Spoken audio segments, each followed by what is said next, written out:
بسم الله الحمد لله والصلاة والسلام على رسول الله. يعني ما لا والله قف يعني قف بني آدم إنه يسوق سكور ربه ولا يسوق ربه إنه تعنولا. يعني بدن با ما تي في أما قول الجرائد أما قول الراديو وهي ما تنا وكورة سنة ولا جينا ورما بحين ولا جينا تي في متجين. واحد ضد كده وضع مساجد داوم بيك قاتنا عشان ده هي الله. ده واحد سلا على مركز كور رمات كده بيسي. على النديدين ورمه. marka wax badan oo sheego runtii ay ku kordhinaysaa ma jiro waqtigiina la lumiyo maaha anu raga halkan fadhiyo oo ka wada daaweynaan u maleynaya Sheekh Maxamed Umar Mala isku dhadhownahay Mustafa Xaj Ismaaciil Haruun baa la yiraahdaa reer wadaadaaba ka dhashay aabahay xaaji baa uu ku magac dheeraan sheekh uu ahaa awogay aw Haruun baa la oran jiray awogay ka dambeeya aw Yusuf baa la oran jiray reer culimo oo diin ku taxan ayaan ka dhashay reer ahaan gobolka Burcaan ku dhashay waqtigii isticmaalkaanan dhashay intii aan dawladda Soomaaliyeed dalanin dadka geedka hoostiisa ku dhashayna waa ka mid ahay inkastoo aabahay Allah u naxariisto 45 sanadood buu cadan deganaa 1963 buu ka soo noqday laakiin dhaqanku wuxuu ahaa in islaamaha loo diro baadiyo ay baadiyo ku dhashaan iyadoo la diidan yahay dhakhtarka iyo ragga joogiya waxaasi aanay salaamuhu rabin ee loo diro hooyadeedo baadiyo joogta inay baadiyo lagu soo umuro intaan walaalaanay nin quraan kaga dhashay cadan inta yadi kalaba baadiyana loo diray baadiyana ku soo dhalanay baadiyaha gobolka Togdheer ee Burco ayaan ku dhashay isagaan wax ku bartay malcaamad dugsi hoose dugsi dhexe institute-kii Jarmalka Burco ku yaalay intaasaan ka baxay takhasuskaygu tumaalnimada leydku ahaa jaamacadda Soomaaliyeed baan ka baxay 1980kii iyadana takhasuskaygu tumaal leyda baan kaga baxay korontada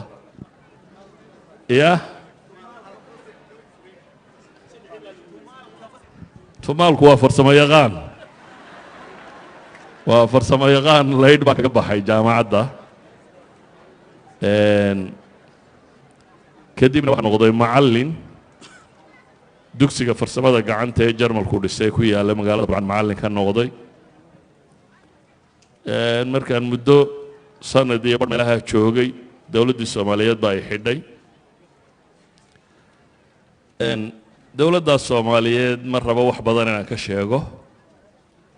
لكن انت ميلوده wax ku xidhi jirtay waan soo maray station police waa la igu xidhay NSS waa la igu xidhay xero gulwada waa la igu xidhay xero military waa la igu xidhay dhabarjabin waa la igu xidhay jeel waa la igu xidhay waligeena maxkamad la ima tagin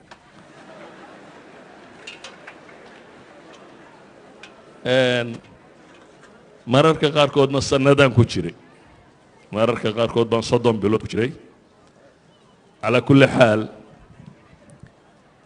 وحبرشة دينتنا وحن بيهيدون علماء الصوماليات ودن كدجن وحيانو كبوسني مجرين ودن دبدي ضانو بحي انتي دنبنا سانو تشوغون ودن كالصوماليا يا دقالذي جبهدوه كدعين مقالة برعان تشوغي مركين 1988 جبهدو صوغ الشي waqtigaas baan wadanka ka baxay Yurub iyo meelahaas aan niman xanuunsanayo aan walaalana geeyay anigoo Yurub jooga dawladda Soomaaliyeedna dhacday ilaa 99kii baan deganaa Yurub March 1999 baan dib ugu soo noqday magaalada Hargeysa ilaa haddana Hargeysa aan deganay laakiin socodkayga Yurub waa tiro badan yahay كوبي لا تكاسن ضد مبرعية هرجيس بان كدحية لكن وبدن هي سعود كيغا كون نقضه يوروبيا ميلها كون نقضه ان قبل نولولات كي سوماليا واجي هورانا اللي حدانات كينا الديمقراسي باي هيد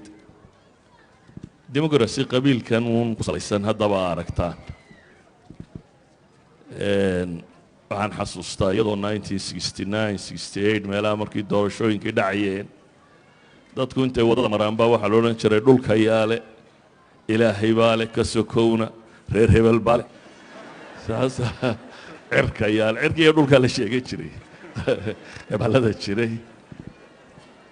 dowladdii kacaanka ee soomaaliyeed markay qabsatayna scientific socialism baa la qaatay scientific socialismkuna wuxuu noqday diin la dirir annaguna dhallinyaro uun markaa waxoogaa diinta ka garatay oo aan sistamkaa ku qanacsanayne hortaagan baanu ahayn ma jirin cilmigu sidanuu hadda u faafsan yahay oo dowladdii soomaaliyeed waxay lahayd censorship aan ogolayn kitaab aan dowladdu ogolaanin waddanka ma soo geli jirin waddankuna sidan uu iminka isaga furaya isagama furnayn diyaaradaha dibadda ka yimaada only xamaroo ka soo degi jirtay lama ogolayn waddanka inta kale diyaarad dabadeed inay ka soo degto isaa daraaddeed wax kasta oo waddanka soo gala censorship faafreeb wax la yidhahdo soo mari jiray marka kutubtu almost mamnuuc bay ahayd haddaan qiso idiin sheego dhowr iyo toddobaatankii anigoo dumar tafsiir u dhigaya habeenkii baan dhigi jirnay guri madow habeenku markuu dam noqdo ayaad guri tegaysaa dabeetana halkaasaad waxoogaa dhowr dumaroo la soo ururiyey tafsiir ugu akhriyaysa tafsiirkan haystee markaa waxaa kitaabkan jalaaleynka la yidhaahdo jalaaleynadii waagaa dadku haysteen iskuma rakibnayn waxay ahayn jireen dhowr xaashiyoodba way isku jiri jireen dabeetana gal sare buu leeyahy ku daboolan habeenba labada xaashiyood aad dhigaysaad kala baxaysaa ila wuu furfuran yahay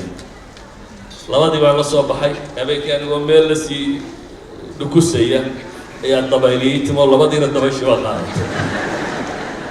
yacni kutub ma taallo badani aad bay cidhiidhi u ahayd culimo waddanka waa deganayd laakiin lama ogolayn inay wax dhigaan ama wax akhriyaan bale waxaa laga yaabaa haddaad nin dhallinyaro ah tahay inuu kaa boqo waayo dowladda ku xidhaysa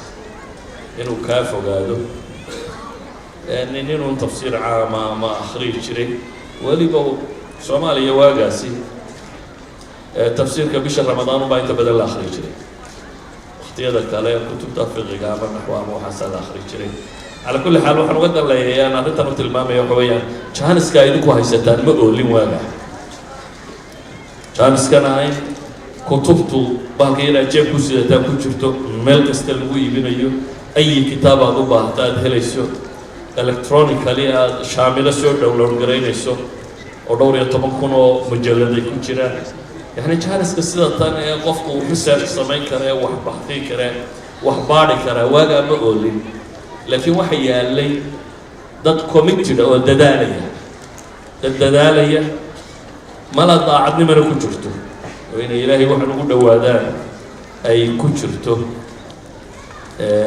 marka aanu qadiyada jecel inaan ku celiyo waxa weeyaan war nicmada haysataan ee ku saabsiisan diintu sida ay maanta u fududahay inuu qofku barto may jirin may oolin waxay ahayd wax aad u cidhiidhiya sidaad u xasilaysaana ay inta badan ku xidhnaanayso sida aad wax u akhrido xataa iyadoo wax akhriskaagu fiican yahayna aanad helaynin wixii aad akhriyi lahayd uu cidhiidhi kugu gelayo intan dambena dee meelaha un soomaalidu joogto baan wax ka sheegi jirnay anigu macallin baan ahaan jiray saa daraaddeed sheekh maan noqonin weli bana gaadhin macallinkuna daris loo diro buu soo diyaariyaa oo uu deedhiga waana laga yaabaa wakti aanay culamada soomaaliyeed haysanin qalabkan technology-ga inaan un yurub ka hortegayo wax akhriyo dad wuxuu akhriyay waxaan xasuustaa cajaladahan ugu badane hore ee 90yadii dadku dhegaysan jireen maqaaxaan ku akhriyi jiray Soomaaliyeed oo Norway maqaaxid Somali Welfare la yiraahdo Somali Welfare Organization ayaan ku dhawaan labadii toddobaad maalin wax maydeen akhriyaa oo ka sayraadeen niman carabaha ka tagay oo aan diinta isku fiicnayn baa ku badnaa markaasaan bilaabay inaan muxaadaraad xawla al-iimaan arkaan al-iimaan iyo xawla al-xadaara al-islaamiyya inaan ka warramo nin dhallinyaraa baan ah hadal badan 2 saac iyo dheeraad baan maalin ileen 14 cashaan mar helaya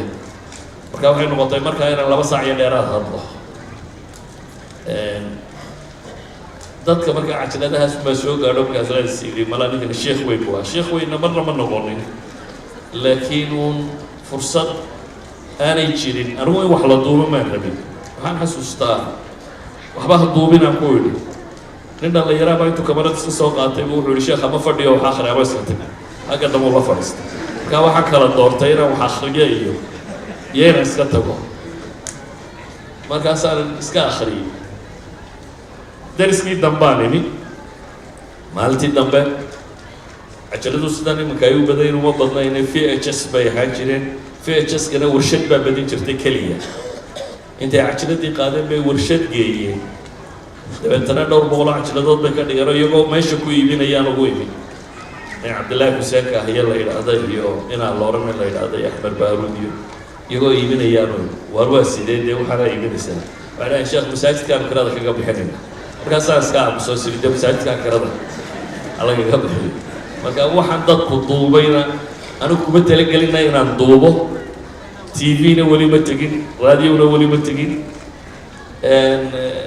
wadaadku su-aalaha badan uu dadka weydiinayana mala in isagu ka jawaaba bay ku fiican tahay anigu intaasaan ku gabagabaynaya wasalaamu calaykum